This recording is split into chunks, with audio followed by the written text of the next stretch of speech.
Dustbin मध्ये काय टाकलं? काय नाही मम्मा, ते यूज सॅनिटरी पॅड टाकले. ओ अगं, तो कचरा आपल्या नेहमीच्या डस्टबिन मध्ये नाही टाकायचा. का ग मम्मा, सगळ्या त्याच्यातच टाकतात?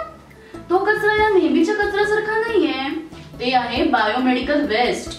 बायोमेडिकल वेस्ट म्हणजे काय? बायोमेडिकल वेस्ट म्हणजे असा कचरा ज्याच्यामध्ये रोग पसरवणारे जीवाणू विषाणू असतात, ज्याच्यामुळे इन्फेक्शन होऊ शकतं.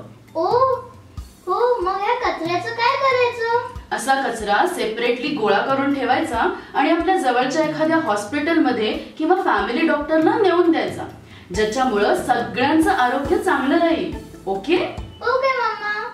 लक्षात ठेवा, यूज सॅनिटरी पॅड हे बायोमेडिकल वेस्ट आहे, त्यामुळे त्याची विल्हेवाट ही योग्य प्रकारेच लावा, ज्यामुळे सगळ्यांचं आरोग्य निरोगी राहायला मदत होईल.